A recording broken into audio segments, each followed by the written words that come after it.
Peter. Carolyn, I'll ask you very quickly, just following up on the question on immigration first. President Trump, during the course of the campaign in 2024, said the following about illegal immigration. He said, they're going back home where they belong, and we start with the criminals. There are many, many criminals. NBC News has learned that ICE arrested 1,179 undocumented immigrants on Sunday, but nearly half of them, 566 of the migrants, appear to have no prior criminal record besides entering the country illegally. Is the president still focused exclusively, which is a civil crime, it's not criminal. It's a federal crime. So I'm asking though, he said he was going to focus on those violent offenders first. So is violent offenders no longer the predicate for these people to be deported? The president has said countless times on the campaign trail, I've been with him at the rallies, I know you've been there covering them too, Peter, that he is focused on launching the largest mass deportation operation in American history of illegal criminals. And if you are an individual, a foreign national, who illegally enters the United States of America, you are, by definition, a criminal. And so therefore, you are subject to deportation. I apologize for interrupting. So to be clear, it's not violent criminals do not receive precedence in terms of the deportations taking place. The president has also said two things can be true at the same time. We want to deport illegal criminals, illegal immigrants from this country, but the president has said that, of course, the illegal criminal drug dealers, the rapists, the murderers, the individuals who have committed heinous acts on the interior of our country and who have terrorized law-abiding American citizens, absolutely, those should be the priority of ICE, but that doesn't mean that the other illegal criminals who entered our nation's borders are off the table. Understood. Then let me ask you a separate question about the confusion that still exists across the country right now as it relates to the freeze or the pause as it's described.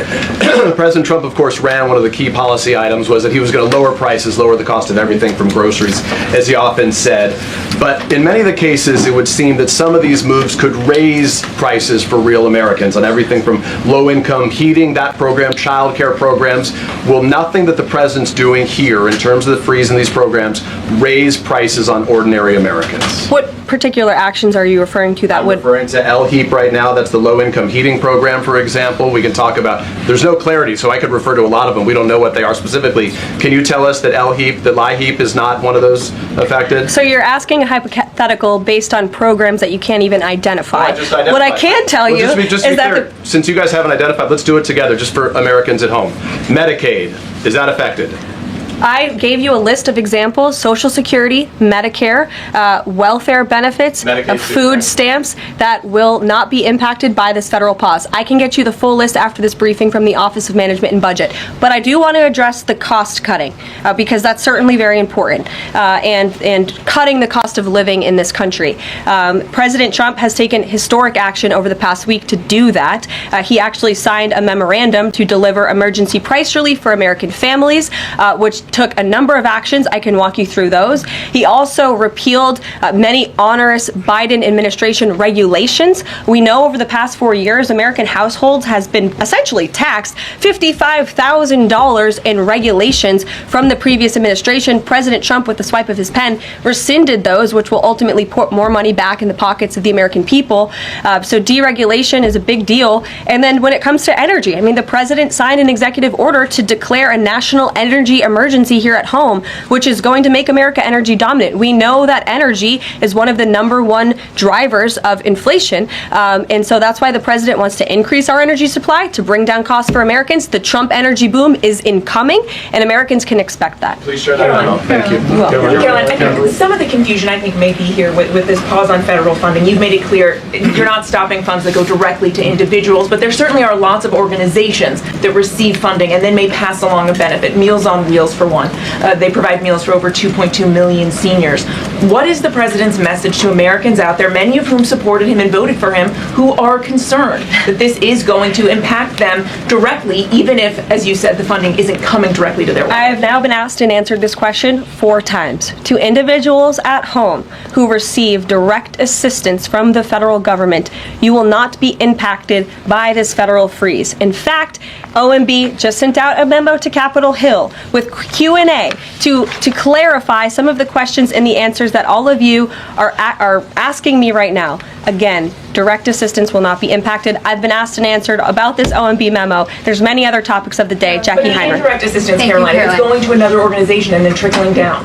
Direct assistance that is in the hands of the American people will not be impacted. Again, as I said to Peter, we will continue to provide that list as it comes to fruition. But OMB right now is focused on analyzing the federal government's spending, which is exactly what the American people elected President Trump to do. And one question on Thank you, immigration, Caroline, on And- immigration. Of the Thank you, Caroline. 3,500 arrests ICE has made so far since President Trump came back into office, can you just tell us the numbers? How many have a criminal record versus those who are just in the country illegally? All of them, because they illegally broke our nation's laws and therefore they are criminals as far as this administration goes. I know the last administration didn't see it that way, so it's a big culture shift in our nation to view someone who breaks our immigration laws as a criminal, but that's exactly what they are. You made a Jackie, point of the Karen, worst on first. there. They all have a criminal record? And welcome to the briefing If they room. broke our nation's laws, yes, they are criminal. Yes. Thank you.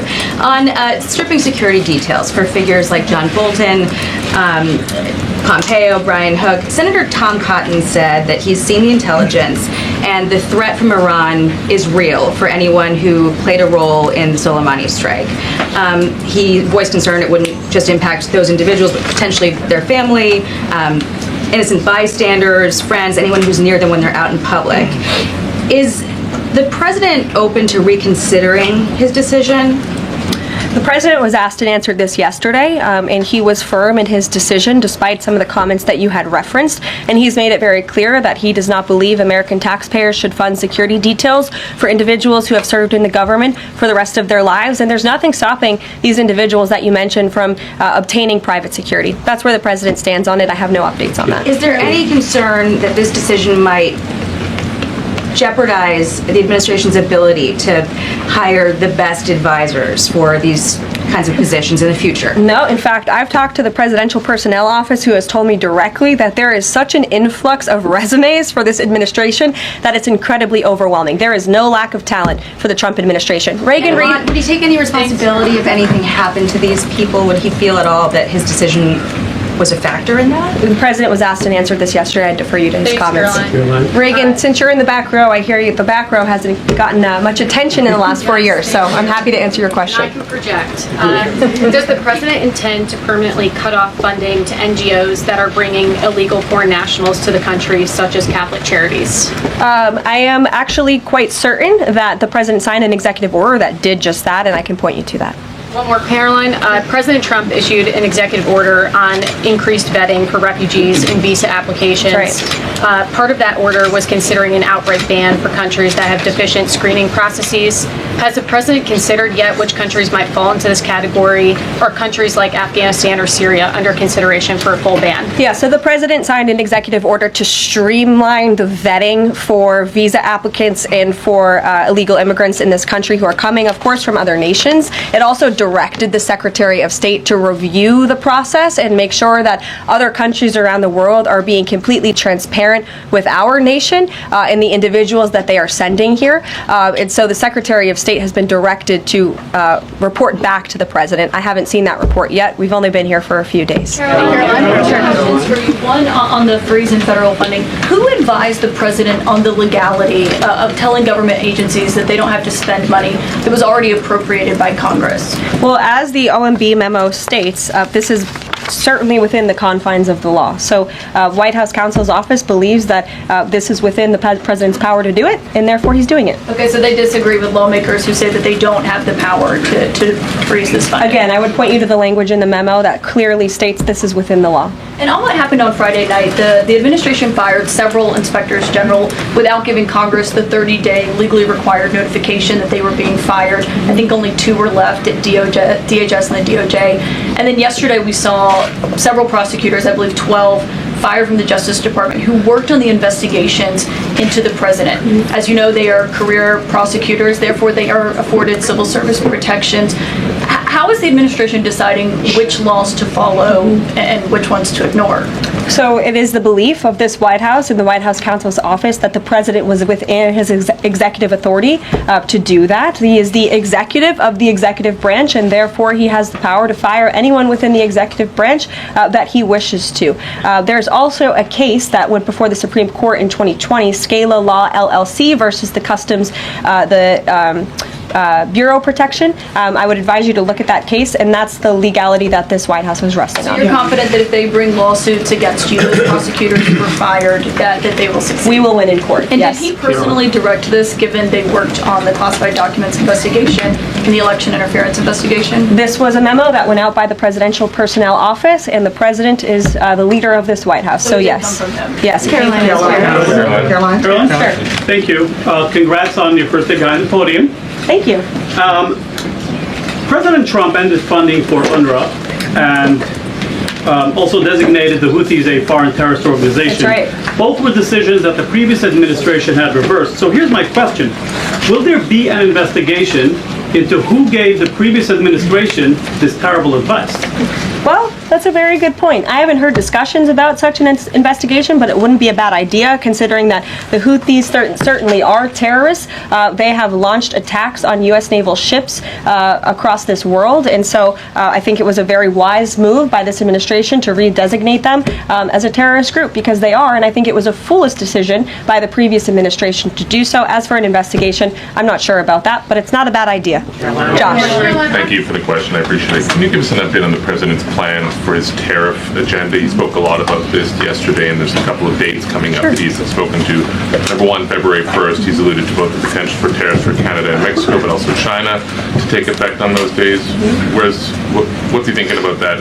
Yeah. Should those countries expect that? Again, he was asked and answered this question this past weekend when he took a lot of questions from the press, and he said that the February 1st date for Canada and Mexico still holds. What about the China 10% tariff that he also had mused about last Tuesday going into effect on the same day? Yeah, the president has said that he is very much still considering that for February 1st. Separately, yesterday he talked also about sectoral tariffs on, for instance, pharmaceuticals as well as semiconductor computer chips. He talked about steel, aluminum, and copper. What's the timeline on those? Is that a similar sort of coming days thing? Yeah, so when the president talked about that in his speech yesterday, that actually wasn't a new announcement. That was within a presidential memorandum that he signed in one of the first days here in the White House on his America First trade agenda. So there's more details on those tariffs in there. As far as a date, I don't have a specific date to read out to you, but the president is committed to implementing tariffs effectively just like he did in his first term.